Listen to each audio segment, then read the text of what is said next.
This video is the recording of an online Zoom discussion entitled Board Financial Literacy: What Your Financials Are Really Saying.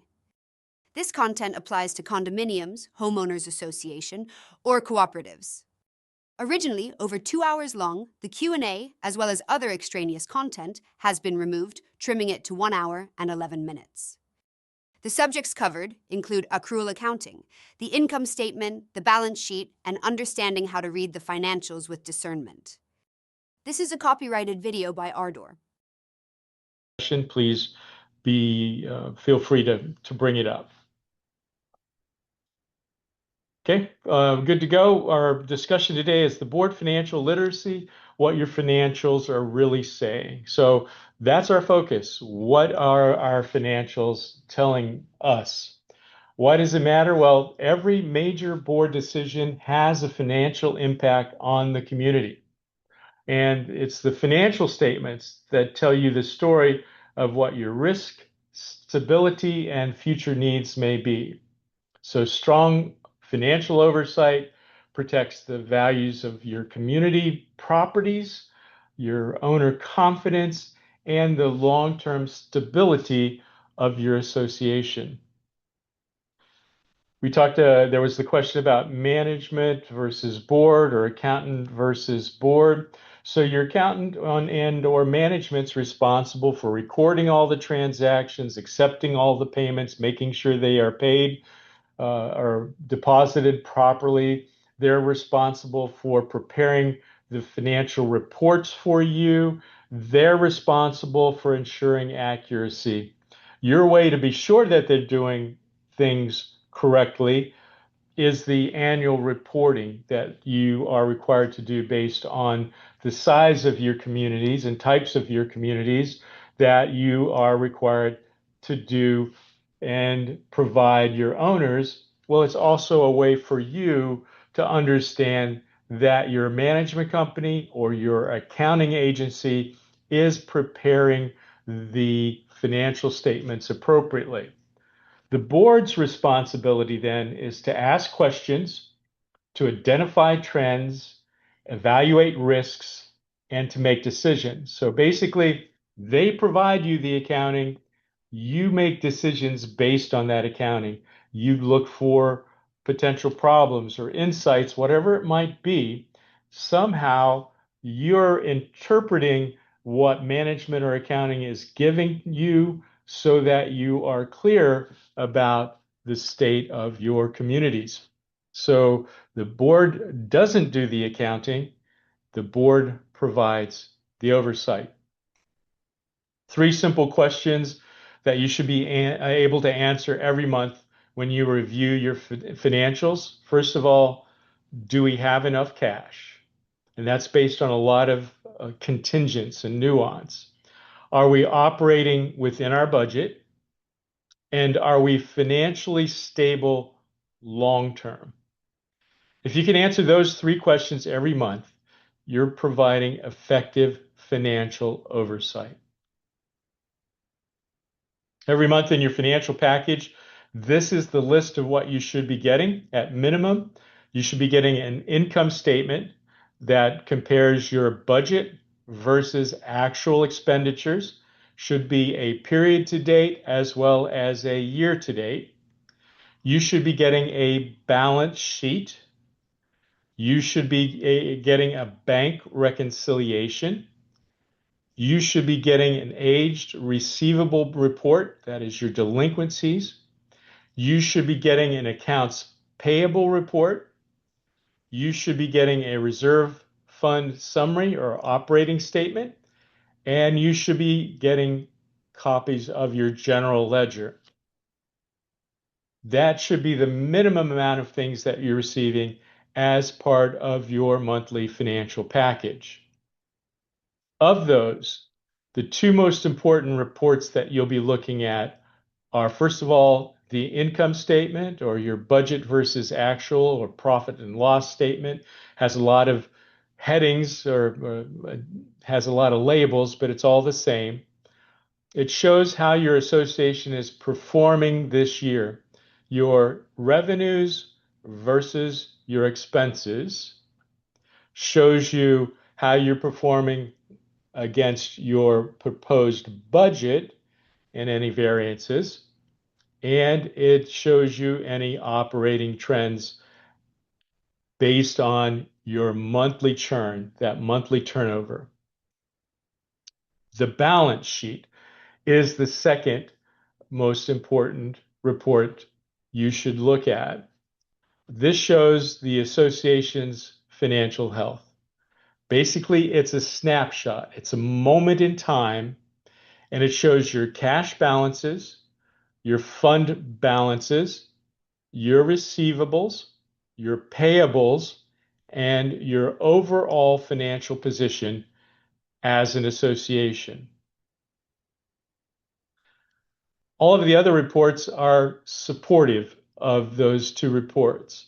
The bank reconciliation confirms that the cash balances are accurate and match the bank, and the funds coming into and out of the bank as is recorded in your financials is accurate. Accounts receivable aging, that shows where your delinquency is at, whether it's the current period or it's extended periods. It's usually 30 to 60, 0 to 30, 30 to 60, 60 to 90, and 90 and above.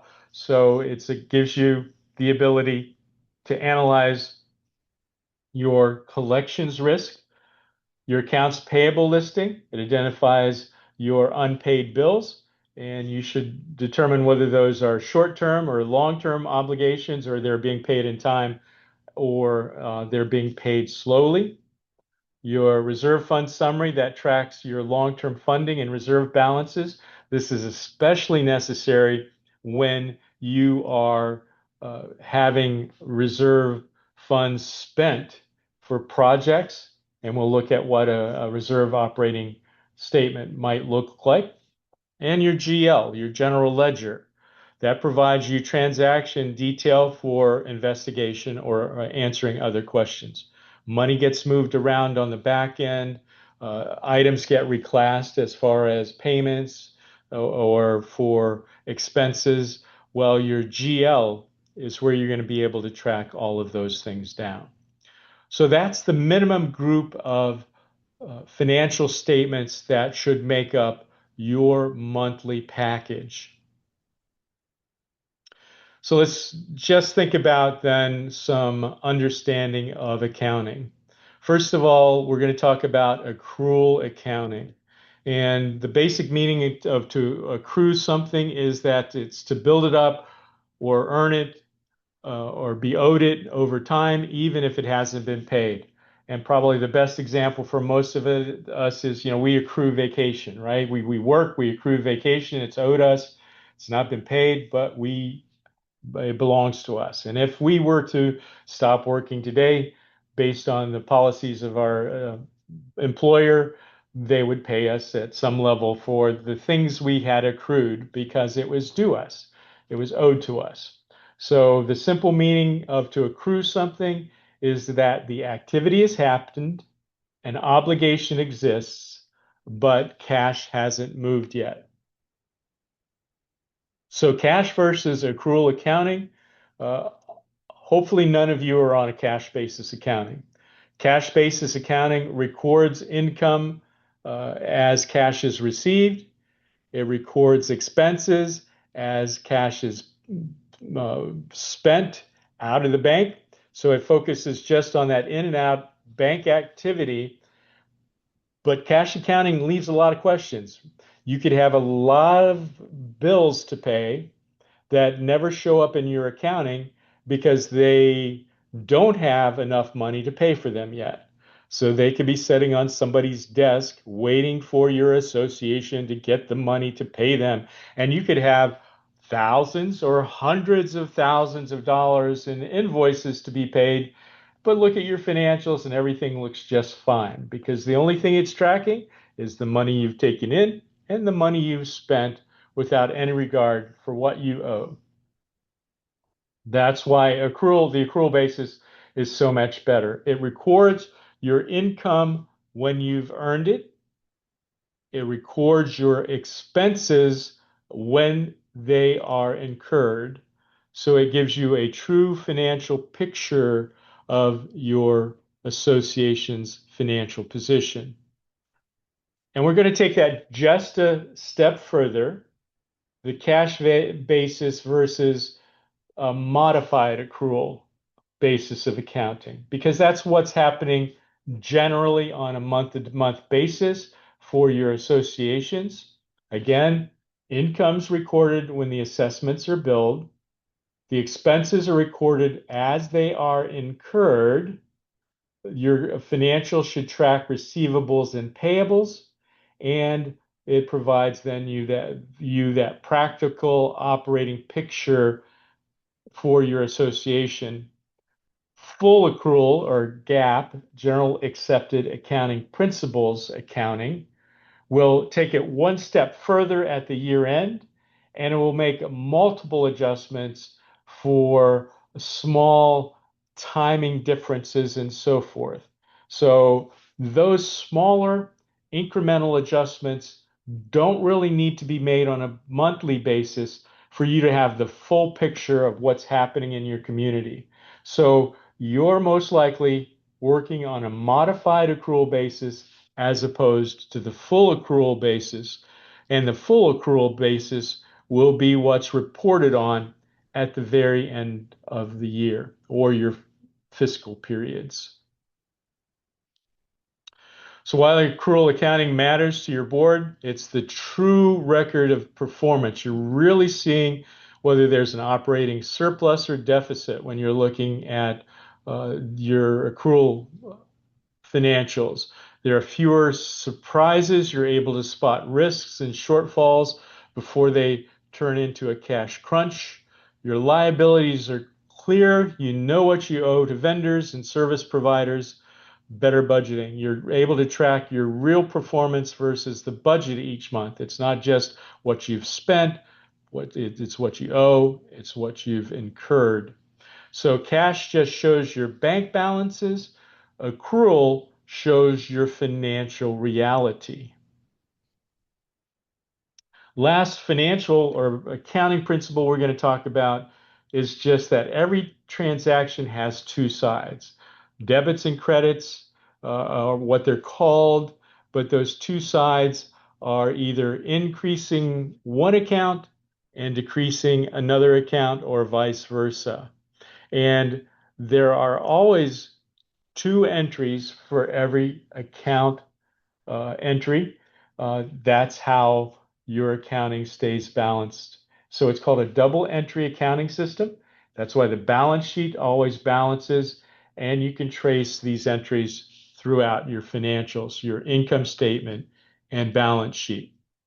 So this will be our first break. We're going to dive into some of the financials. First thing we're going to talk about is your operating statement. So the operating statement can also be called the income statement, your budget versus actual report, any of those things.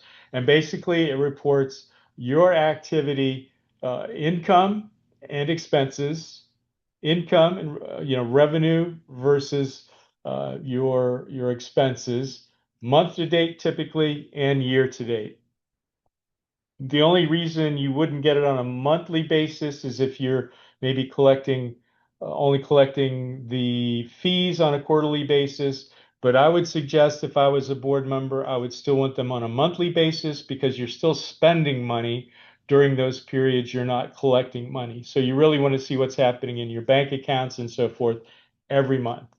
So it compares your revenue collected with your expenses incurred, and then it also compares all of that to the amount that you budgeted at the beginning of the year. It determines if the association's operating at a surplus or a deficit. So here's a sample income statement. I've added, it's probably a medium-sized income statement for the purposes of this demonstration. There are some associations that are operating in a much smaller environment when it comes to finances, and so they don't have as many categories, or maybe they combine some of the categories. But this gives us a good idea, a general idea. So there are a couple of things that we want to kind of look at.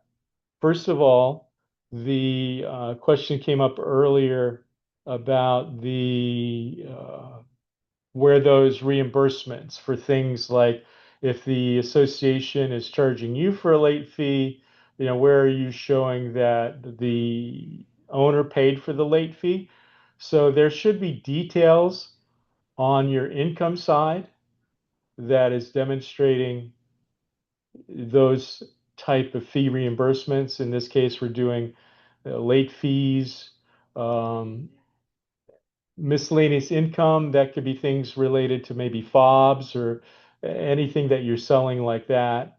But this is your income side of the statement, and this is your expense side. So these are your operating expenses.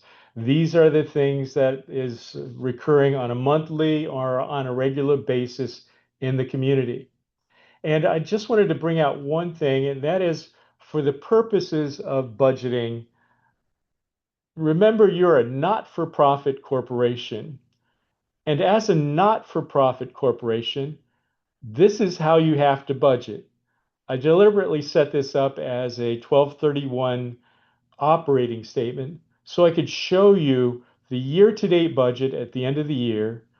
This was the budget that was set up at the beginning, had $1,597,200 budgeted as income, and it had $1,597,200 budgeted as expenses so that the operating surplus or deficit would be zero. That's what you have to do if you're a not-for-profit. You can't create a budget that anticipates that you're making money. That's fine. However, if you think about it, what happens if you're wrong on any of these categories and that variance is a material variance? Well, because you've budgeted to a zero, there's a problem, right? You're not taking money from your profits. You're taking money that you felt you needed to operate your community. So it's very important that your budget is a good budget beginning of the year, and it's very important that you compare to that budget and understand what's happening as you go through the year in your income and expenses to be sure that you're staying close to those marks you established at the beginning of the year. So let's look first of all at the income side. So just a quick rundown, we have the regular assessments, special assessments, things like the late fees, those reimbursements. In this case, we're demonstrating that there are some application fees or transfer fees, estoppel fees, amenities or clubhouse rentals, parking and storage fees, vending and laundry income. There was a unique insurance reimbursement at this community and miscellaneous income. There can be more listed as income, individual categories, or there can be fewer listed as income.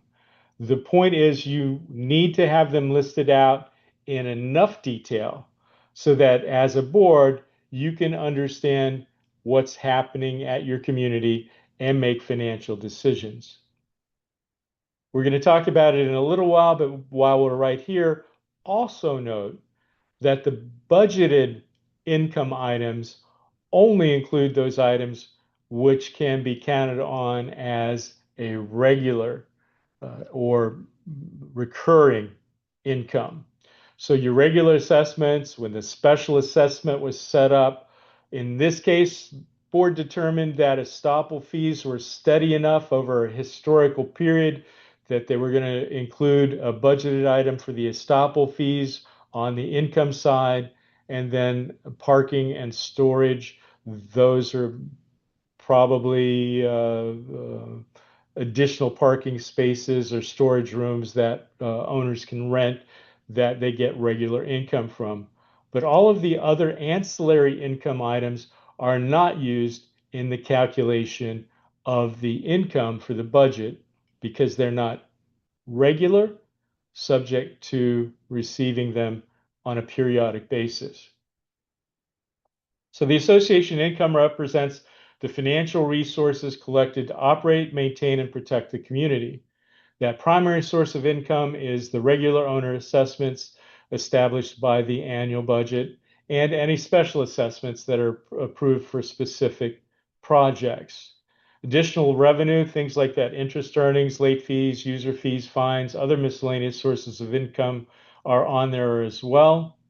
Under accrual accounting, the assessment income is recorded when it's billed or becomes due, while most other income is recognized as it's received. So just repeat that. Under accrual accounting, assessment income on your income statement is recorded when it's billed or when it becomes due. So the first of every month, if that's the date that your assessments are due, your books record 100% of the assessment income that's due as revenue. For the board, the key objective is to ensure that the total income is sufficient, stable, and collected timely so that the association can meet its operating obligations, fund reserves, and maintain long-term financial health of the community. So first thing we'll talk about is those regular assessments. Again, that's your primary source of income, covering your day-to-day operations. You are establish those via your annual budget, and that's intended to cover all of your routine expenses throughout the year. Under accrual accounting, that regular assessment income is recognized when they are billed or become due, and not when the cash is collected. Because this revenue supports the association's ongoing operations, then the board should monitor it carefully to ensure that billed amounts match the approved budget and that collection levels remain strong to maintain stable cash flow and financial health. So there are two components to it. Is it being billed and is it being collected? So under accrual accounting, an entry for assessments looks like this. It's billed or becomes due. So at the first of the month, if it's $100,000 in assessments, your income statement says $100,000 in revenue, $100,000 in income. That journal entry looks like this. It's on the operating statement as income, regular assessment income. And the offsetting entry, or that double entry, is into accounts receivable on your balance sheet. Remember, it's money owed.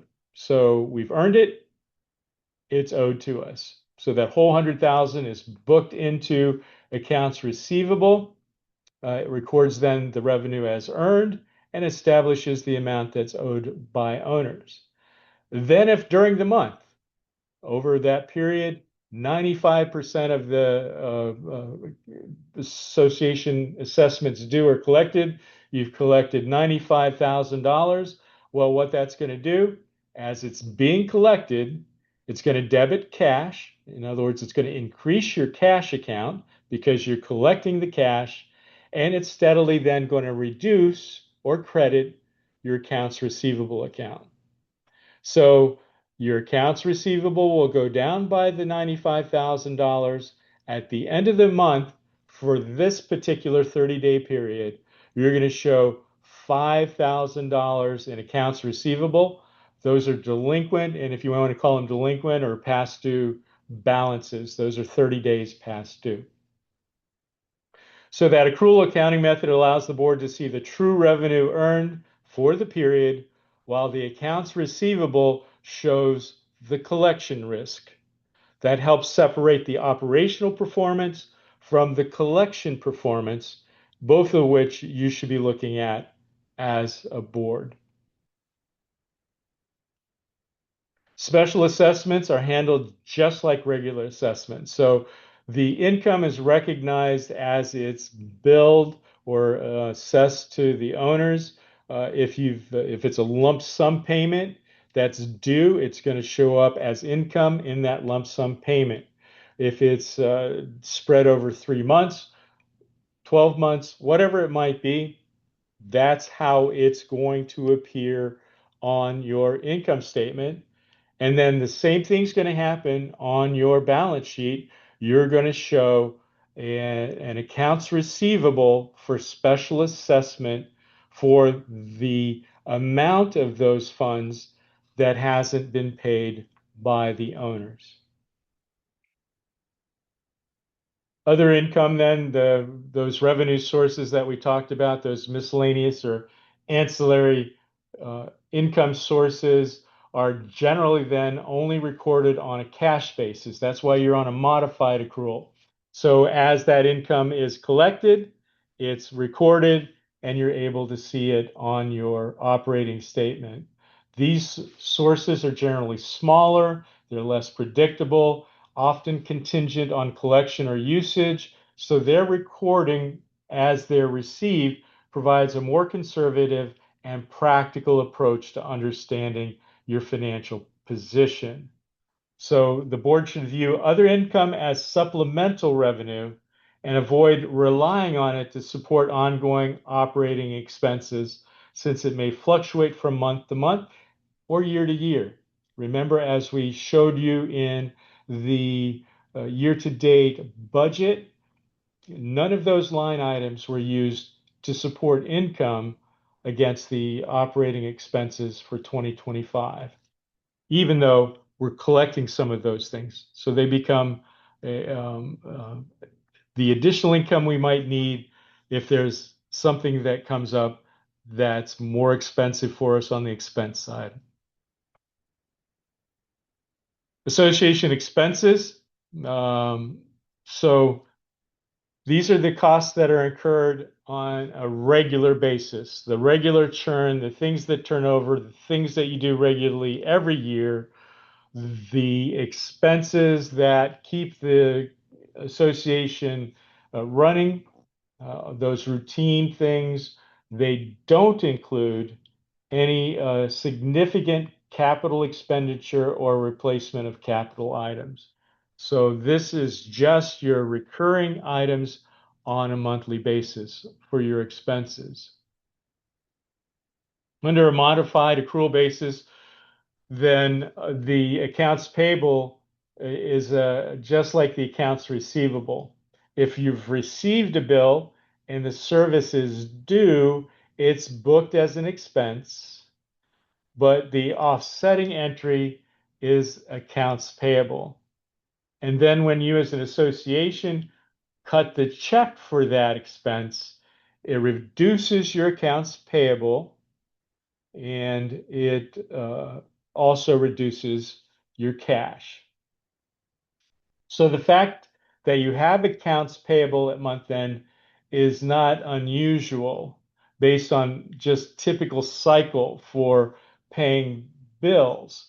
However, it doesn't mean you can ignore it, because you want to know that your bills are being paid in a timely manner. So you should be getting an accounts receivable report or accounts payable report that shows you can show 30, 60, 90, just like a receivable report. Or you should be watching for trends. If those accounts payable are going up, or if there are spikes, you should really understand what's going on with your accounts payable. So it's expected at the end of the month, that's routine, but review it so that the accounts are, you know, that they're current and reasonable. Monitor any older balances that would indicate any cash flow concerns, maybe vendor disputes, or delays in processing your invoices. So in addition to accruing invoices that you receive but haven't paid yet, another service basically of doing a modified accrual accounting is that when there are those significant regular expenses that all of a sudden you don't get an invoice for, maybe a utility invoice or an insurance invoice or a monthly contract, then your accrual accounting should determine what the typical payment is and go ahead and book that expense as an accrual pending receiving the invoice. So again, you can see how that plays into the accuracy of your financials. Even if you don't get the invoice in these significant recurring areas like utilities, like contract services, like insurance, they will go ahead and book the expense that they estimate is going to be necessary to pay for that service. Then when they get the invoice, that accrual or estimate gets reversed out and the actual invoice then gets substituted. So again, for the board, that modified accrual accounting provides a practical and a reasonably accurate way of measuring your operating performance on a monthly basis. So what do you need to do for when it comes to reviewing operating expenses? Well, you need to compare them to actual spending to the approved budget. You need to identify any significant variances. If an expense is higher or lower than the budget, it doesn't automatically indicate that there's a problem, but any consistent or large variances may signal changes in operating conditions, maybe price increases, maybe deferred maintenance, something you didn't anticipate, or it may have been that the budget was just prepared inaccurately, and you really need to be aware that this is going to cost you more than you anticipated. So the focus should be on understanding the reason for the variance and whether it represents a one-time event or an ongoing trend. So when we talk about timing versus true overruns, our first example here is that we're looking at a budget category, an expense called accounting, audit, and tax. And when we looked at the budget, it said it was $36,000 for the year, and it was booked as $3,000 every month. But in actuality, that $36,000 made up a monthly accounting fee of $2,500, and it made up a one-time audit fee of $4,000 and a one-time tax return fee of $2,000. So in this case, with the budget spread over 12 months, if we were looking every month at the budget and its variance, in February, all of a sudden, we would show that we were $3,500 over budget for the month, and for year to date, $3,000 over budget. And then when we move into April, we're $1,500 over budget for the month, and we're $4,000 over budget year to date. Those are really outstanding. Those are big amounts for us to be off. And if we look at the reason, it's just timing. As we look across the board, then the rest of the year, the budget's going to be 500 under for the rest of the year. It's going to zero out by the end of the year. It's going to be the $36,000. So we have to understand if what we're looking at as a budget variance is a simple matter of the budget was set up without regard to timing of lump sum payments during the year. Even when we have anticipated lump sum payments and we've tried to do our best, timing can still come into play. Our example here is that the budget said we were going to do the tree trimming in July and August, and we ended up doing it in May and June. So all of a sudden, as we get our May financials, our expenses are going to look like they're $2,500 over budget because we didn't budget anything for tree trimming in May, but all of a sudden we did $2,500 worth. Same thing is going to happen again for June, so that as we look at our June financial, we're going to be $5,000 over budget. And we're going to be like, what's going on? What's happening? Well, In this case, it's just a timing issue. In our budget for the year, we stuck them in July and August. Once we get into July and August, those levels will settle back down. So in those cases, in either of these cases, what you would want is to see a variance explanation as part of your financials that says it's a timing issue. Here's what's going on. It's a timing issue. Here's what happened. And that should be annotated as part of your financials. As you review expenses, then, as you're looking for the areas that are out or variances that you have to address, you have to understand controllable versus non-controllable expenses. Non-controllable expenses are fixed things like insurance, utilities, taxes, any fuel adjustments. You really can't control those, but you can control your contracts, your discretionary repairs, administrative costs. So understanding wherein you have the ability to exercise control will help you focus attention where you can make real decision that can impact financial results when you need to make changes. Also, you need to understand whether it's a one-time or a recurring cost. So if there's a variance, did it come because there was an emergency repair? There was a big plumbing repair. It's unique. It's a one-off. Maybe it's a unique legal expense, storm-related costs, anything that's a large but non-recurring expense that you can absorb and you know you're not going to have to continue to pay that over and over again throughout the year. Well, you can rationalize, look at your available cash and say, we really don't need to do anything. Make a note. Here's what happened. Here's why it's out.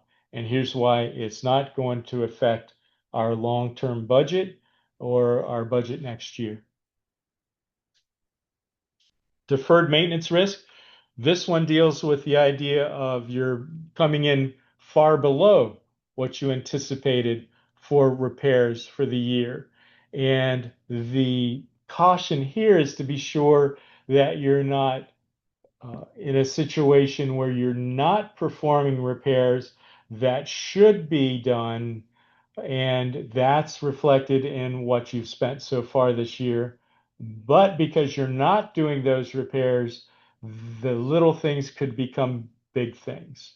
So things like uh, you know water sealing that can end up costing you much more down the road if you have small items, you're needing to seal them up and you don't get that taken care of. It saves you some money, $1,000, $2,000.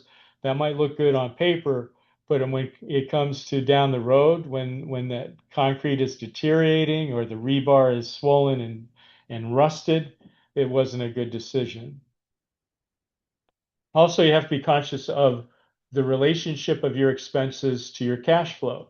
Your cash flow is going to be fairly even throughout the year. Well, are there times when you need big money? For instance, you pay for your insurance once a year. Well, does that happen in February? Do you need to write a big check for your uh, expense for insurance in February? How are you going to accommodate that when you're not going to earn the money to pay for it until the next 5, 6, 7 months down the road? So expense control alone doesn't ensure stability.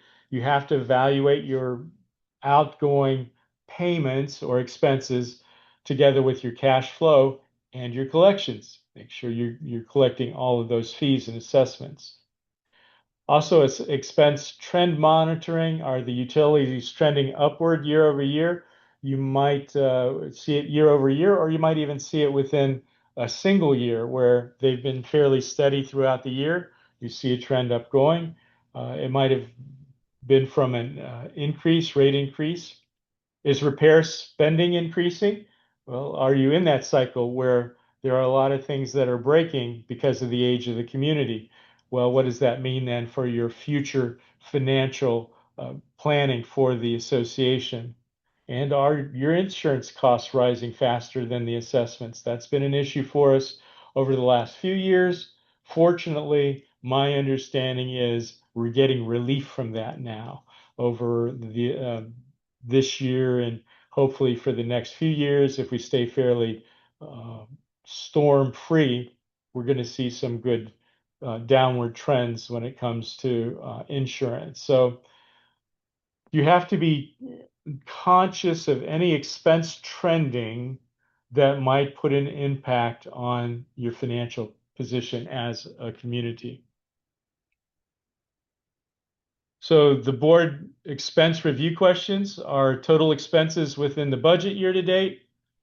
What are the largest variances and why? Are the expenses trending upward? Are any necessary repairs being deferred? Are any overruns recurring overruns? And will any expense pressure affect next year's budget? So it's not your role to question every expense, but to understand the expenses, trends, and risks, and whether spending supports the long-term health of the community. And that closes our discussion of the operating statement. All right, so balance sheet is our next topic. Balance sheet is that snapshot of a moment in time that measures your financial position as an association.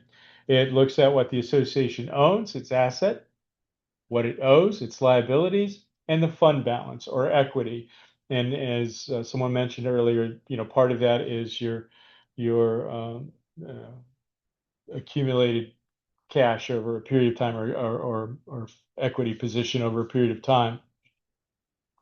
So assets are things like cash, reserve investments, things you own, liabilities, unpaid bills, accrued expenses, outstanding loans. But by reviewing the balance sheet, you can assess the financial stability, liquidity, and financial health of the association and be sure it's on solid footing. So we've added a sample balance sheet. So on your asset side, we listed several different financial instruments that are handling operating cash, general reserve cash, Sears reserve cash. And then on your asset side, accounts receivable assessments, accounts receivable special assessments, your allowance for doubtful accounts, prepaid insurance, prepaid contracts, and so forth, your fixed assets and equipment. And then on your liabilities, the accounts payable, accrued expenses, accrued utilities, management fees, prepaid expenses, security deposits, loan payable. And then this is your equity. This would be considered equity or fund balance. If you are a business, this would be your equity, as if everything had just dissolved today. That would be your equity as a business. But because you are a not-for-profit association, it's really more accurately defined as a fund balance.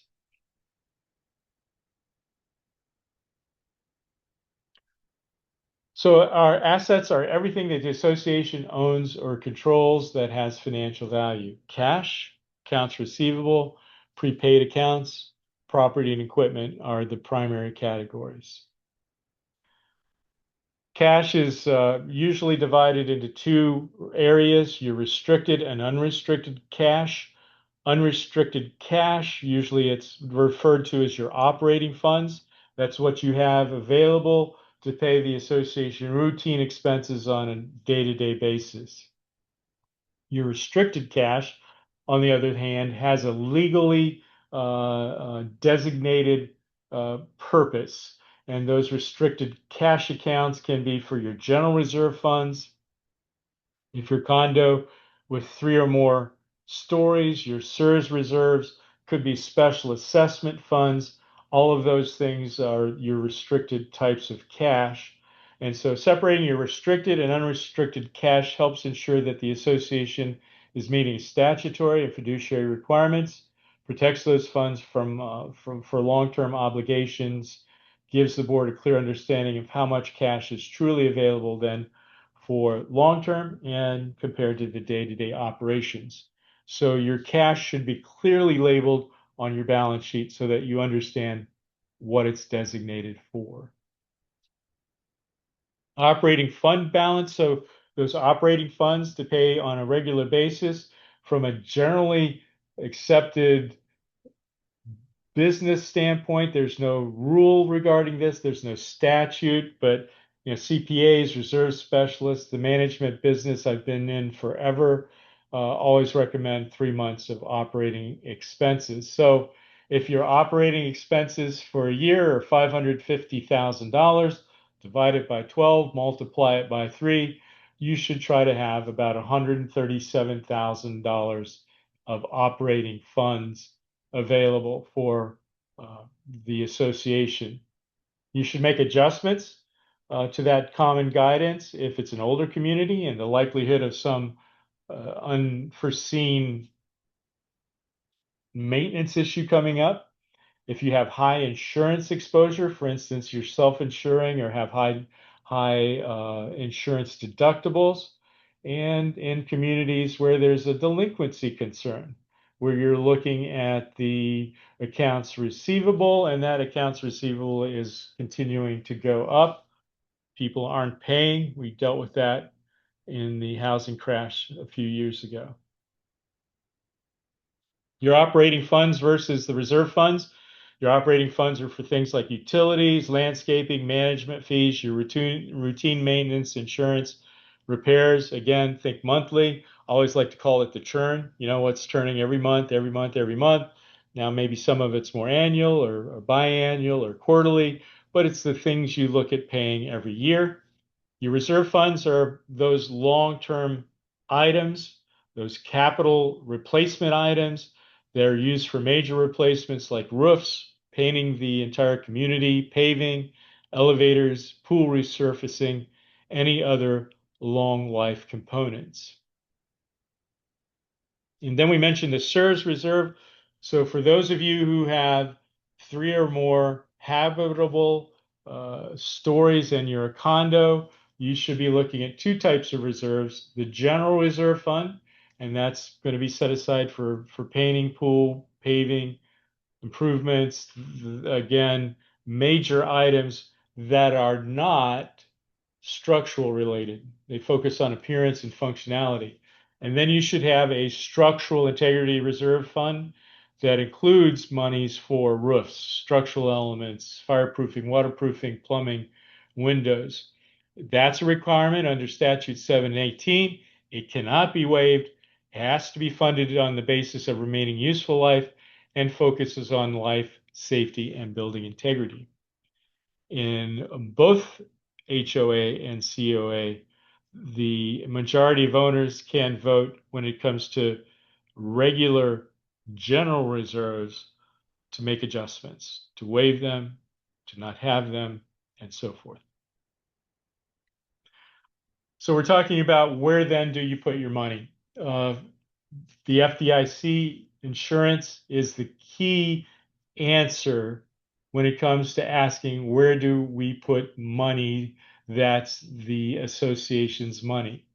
You want to be sure under the FDIC, the Federal Deposit Insurance Corporation, that any of the funds that you have control over as an association that belong to the owners are insured against banking collapse and so forth. That means that the FDIC only insures up to $250,000.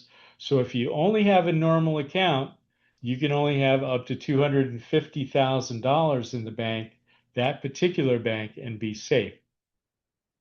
That's why there are other financial management tools like ICS and CDARS. So they give you the ability to take advantage of FDIC savings or insurance without having to open multiple accounts across multiple banks. First of all, an ICS. That's an insured cash sweep. So an ICS account allows an association to keep a large cash balance fully insured by the FDIC, even if it exceeds the $250,000. And basically, it does exactly what it says. It sweeps anything above $250,000 into other financial institutions. So when you set up an ICS, the bank is going to ask you where you have other money stored or what other institutions you have money in. And so it's going to exclude those institutions and it's going to use this insured cash sweep multi-bank system to sweep anything above 250,000 into those other instruments in other banks so that it's all insured in one bank account. You can do this with your operating funds. You can do it with your reserve funds, with your special assessment funds, with your insurance proceeds. You know, those large payouts or those large balances, anything in excess of 100 or $250,000 needs to be in multiple banks with only 250,000 in each or in an ICS account. As we noted how it works, it's deposited in your local bank. The deposit's split in amounts under $250,000, placed in multiple FDIC insured banks, and that each portion then becomes covered by that bank. The advantage with an ICS is you only have to deal as the owner of the financial instrument with one statement. Now, the banking system also has CDAR. So you know what a CD is? It's an instrument that you buy, and you buy it because it gives you generally a better interest return than just placing your funds in a bank account. There are bank accounts that pay some interest, but CDs pay you more. Well, you run into the same situation if you have reserves in excess of $250,000, and those reserves can be placed in financial instruments that can be held for longer periods of time, but you still run into that FDIC cap. So that's what CDARs are for. So that's certificate of deposit account registry service. So CDARs, just like an ICS, only caps the amount in a single institution at $250,000, and it's moving it in the background just like the ICS does. And so you're still driven by an instrument that requires holding it for some period of time to avoid penalty. You know, it might be a 6-month CDAR or a 1-year CDAR, 18-month CDAR, 2-year CDAR, whatever it might be. So you're still required to hold it just like a CD to get that better return on your money, but it is still FDIC insured because it's using the multi-bank system to spread it so that in no one institution is it above $250,000. Accounts receivable, that represents the money that's owed you by amounts that you have billed. Typically, as we mentioned earlier, it's your association assessments, and you have, as soon as the first of the month comes around, you have a legal right to that money. It's on your income statement. The accounts receivable then are the offsetting entry, and then that's where your owner's payments are recorded by reducing the accounts payable or accounts receivable and increasing the cash. So that's considered an asset because it's owed to you. Now, one of the things that's important is always to verify what's happening with your accounts receivable. And I generally would look at accounts receivable from the beginning of the year to current period, from 12/31 of the previous year to the current period, and you want to see that those accounts receivable are staying fairly flat. That means just from a quick analysis basis, you can see that your accounts are being collected, the assessments are being collected on a good regular basis. If you see accounts receivable rising on that quick analysis, the next thing to do then is to look at your accounts receivable sheet to see what's happening. Because if it starts rising, it means there are people who aren't paying. And if there are people who aren't paying, that presents a financial risk. It's an indicator of potential problems for your association.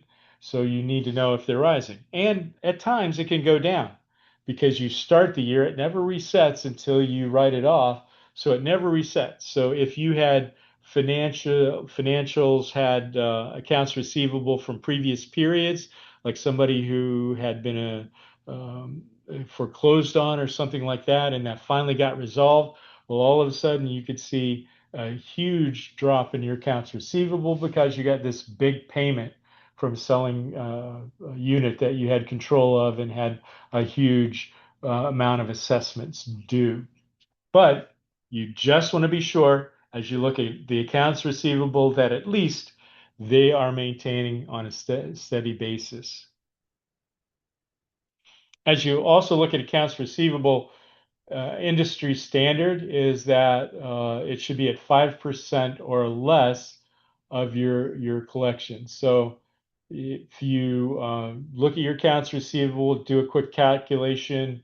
Are you maintaining that 5% or less? If you're going above that, you start looking at your collections policies, making sure your collection policies are being administered by the management company in the way they should be, and that there aren't other uh, items that are contributing to the non-payment. You really need to understand what's going on that has you in a position where you're above safe industry standards. And remember, again, every 1% of delinquency equals 1% less cash available to operate your community because you are at a zero when it comes to your income versus your expenses on your budget. Anybody that doesn't pay has just reduced your bottom line ability to pay your expenses. Allowance for doubtful accounts is something you'll see on your balance sheet. So over the period of many years of operation, accounts receivable just continues to build up. All those people who haven't paid over the period continue to be recorded there. And so at some point, if it's not going to be collectible, if the funds aren't going to be available for you to use, then you have to make a decision as a board to write off bad debts. So you write off those bad debts. The bad debts goes into a line on your as a line on your balance sheet, and then it also shows up on your income statement as a bad debt expense because now all of a sudden it's reduced your ability, ongoing ability to pay for your expenses because it was money that you'd earned that you hopefully could have collected. You're not able to collect it anymore. So all of that has to be adjusted down. So you have to take a look at your accounts receivable periodically, at least annually, and look at what's going on your accounts receivable report, or talk to your attorney if you have a lot of accounts that are in attorney status. Get some kind of indication about what's not going to be collectible and make that adjustment on your financials. Ultimately, it's important to confirm collection actions. Does the association have a collections policy that's being followed? So first of all, the board should have established a collections policy, knows what the cadence is for sending notices, what the cadence is for sending intents to lien, and then liening, sending it to the attorney, and all of those specific steps for delinquent accounts. And then, are the liens being filed when there's an account that's well past due? Are they being referred to legal counsel in line with your collections policy? Are there payment plans that have been set up, and are they being monitored to be sure that they're being collected? Are there uncollectible accounts evaluated for write-off that you just need to write them off? The allowance for accounts receivable and bad debt should be realistic of the outcome of your collection efforts. Your prepaid insurance, it's just that. Think about it. It's an asset because you pay 12 months in advance. And so anything you pay in advance, it's an asset because we're taking a snapshot in time. The uh, premium for upcoming periods isn't due yet, but you've paid for it. So that snapshot in time understands that, say, for instance, if the association really did stop operating today, well, there would be a refund due from the insurance company for the periods that are in the future. So anything prepaid insurance, any other type of prepaid accounts that you may have had to pay for the upcoming 12 months that are material, it's not small things, but any material prepaid accounts are being booked as an asset because those amounts aren't due yet. Property and equipment, it's just that. It's the long-term physical assets the association owns. That could be vehicles, it could be your pool, it could be a community room, it could be any type of physical asset that's owned by the association. Your capital assets then are uh, uh, their value is allocated over a period of time, and it goes through something called depreciation over its useful life. So generally, you'll see your assets over a period of time beginning to reduce until you actually have a capital improvement project. You pay for new roof, you pay for complete painting the building. Well, that value increases the asset again. So it fluctuates back up and then continues to depreciate over the period of time. Your liabilities, that represents anything the association owes, your financial obligations for any transactions or commitments. So it could be an unpaid and vendor invoice, accounts payable. It can be accrued expenses for services that have been received but not billed. It could be prepaid owner assessments and so forth.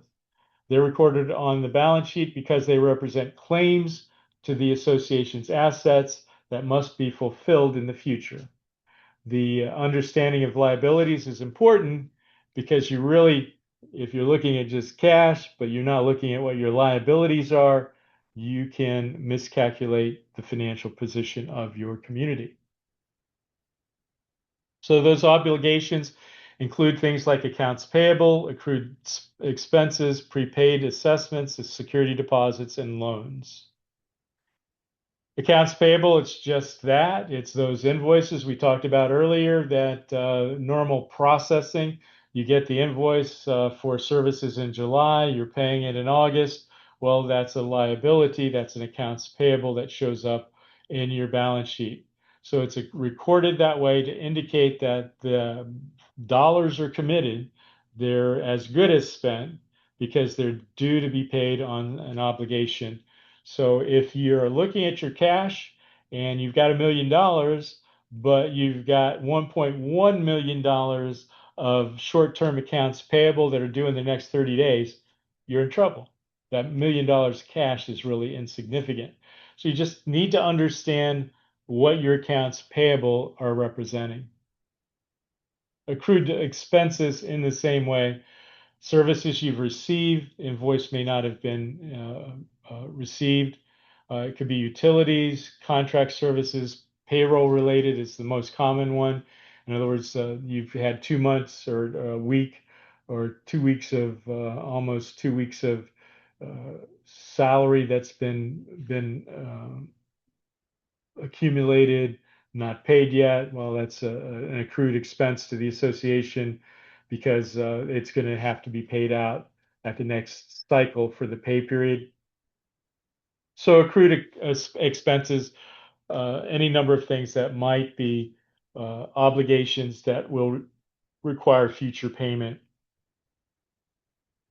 Prepaid assessments, just like if somebody owes you money, it's an asset. Well, if they've overpaid you, if they paid you for future assessments, prepaid, then you owe them money. So that's a liability. You would, if operations stopped today, you would have to pay them back for the periods not yet available.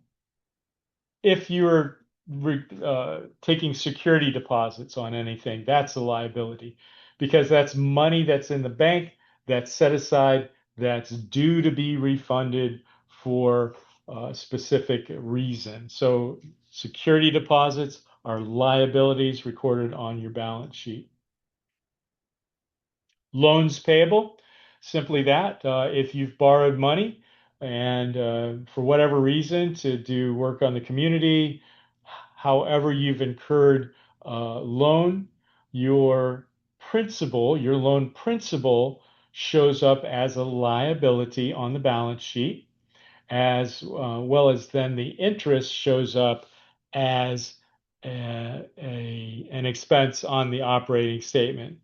So if you really wanted to look at your monthly payment and figure it out between just those two statements, you would see what your monthly interest payment was and determine what the reduction in your principal was during that previous period, the previous month, and that would total out to your monthly payment. So again, you need to monitor those to be sure that you're paying them in line with the repayment schedule and that they are not in arrears. Finally, your fund balance or your equity. That represents the association's net financial position. That's the difference between your total assets and those liabilities. And that reflects the accumulated financial results of operations and reserves over time. It can include the operating fund balances, reserve fund balances that are available to support operations. It does not equal cash because cash is only one type of the assets. So the association may also have other assets like the receivables, prepaid items, and so all of the liabilities are subtracted from all of those assets to determine what your equity position is and the fund balance.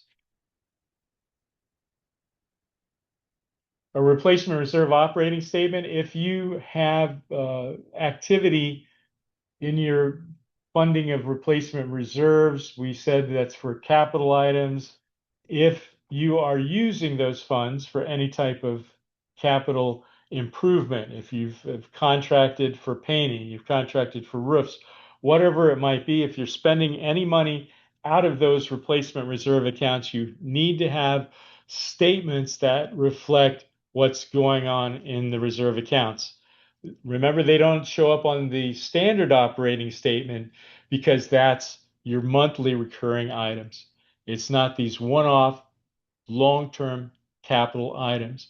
So you should have a replacement reserve statement or operating statement or replacement reserve report that should show things like what the beginning balances for specific items were, what year-to-date contributions look like, any interest that's been earned, any expenditures, what their ending balances are, so that you can tell where those funds are being spent and be able to monitor that they're being spent correctly. So the board should confirm monthly reserve transfers match the budget, that major projects that were planned and approved are being funded and paid, that expenditures align with the reserve study, and that ending balances remain adequate for future needs. So that's the balance sheet. Q&A.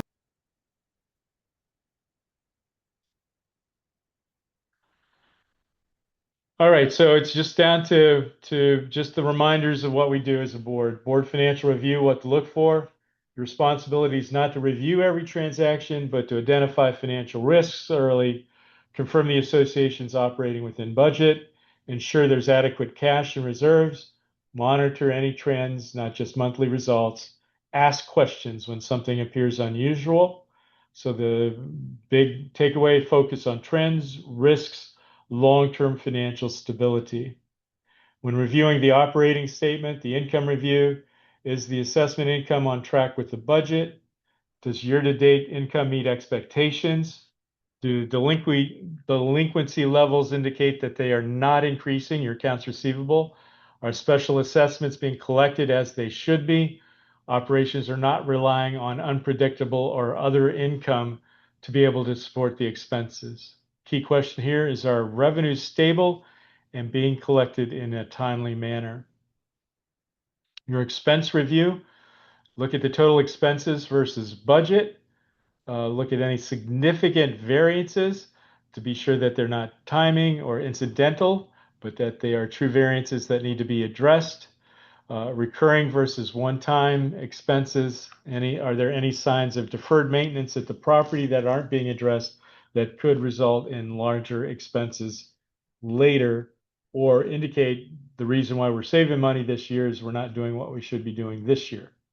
So the question, are spending levels sustainable and aligned with our budget? On the balance sheet, is operating cash adequate? Suggested 3 months of expenses. Is the reserve cash in separate accounts and intact? Are accounts receivable balances reasonable based on either the percentage or looking at an extended period of time? Are accounts payable current? And is the fund balance in stable or improving status? So is the association financially stable today?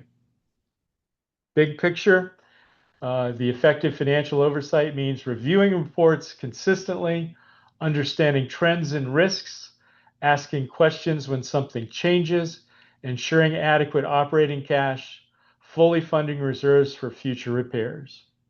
The goal of financial review is not to manage the accounting. It's to protect the financial health, stability, and long-term value of the community. 48. So we just got a few slides left, and then we'll pick everything else up.